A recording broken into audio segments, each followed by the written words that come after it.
Kung saan nga may masarap, dapat pinupuntahan.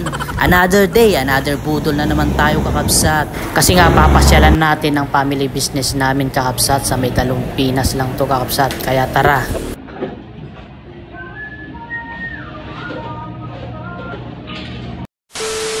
Andito na nga ako sa may family business namin kakabsat, ang Tesoro Food House at GFT Tesoro Consumer Goods Trading. Matatagpuan lang pala to kakabsat dito sa may harap ng Lindy Resort at sa may bus stop kakabsat ng papuntang Carmen. Dito lang sa may Pinas kakabsat.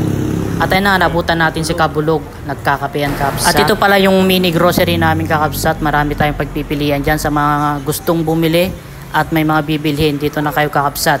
G na yan. Bago matapos ang lahat, kakain muna tayo kakabsat hanggat wala pang tao. Simulan na natin kumain kakabsat kasi mamaya tatauhin na naman to. Ito pala yung mga ulam nila kakabsat. Chicken, tas munggo, gulay. Madaming pagpipilian dyan kakabsat. Kaya ano pa yung hinihintay nyo?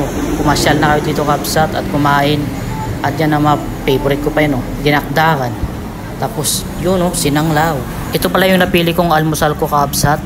Ginisang ampalaya. Naluto pa ni 30 Alasio. Yun na shoutout pa si Bayaw.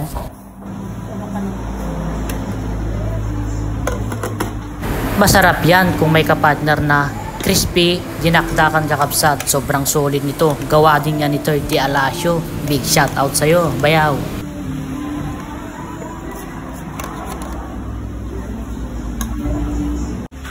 At ayun ang kakabsat, makakakain na tayo. Isang kanin lang pala ako dyan kakabsat kasi medyo diet tayo.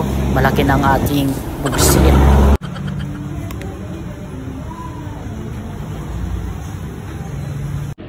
Kain guys.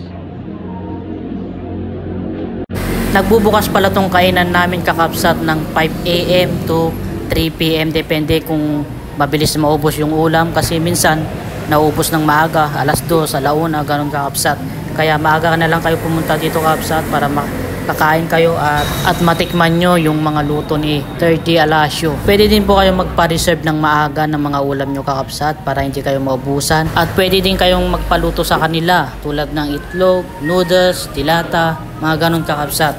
Pwede yan dito. At meron din pala kaming tindang mga kape dito kakabsat. Kaya kung lagi kang nagpupuyat at puyat ka, pumunta ka lang dito kakabsat at titimplahan ka namin ng kape. Buti nga kumain na tayo kakabsat kasi tignan yun, dumadami na yung tao. Ayun na kakabsat, tapos na tayong kumain. Nakabutog na naman tayo.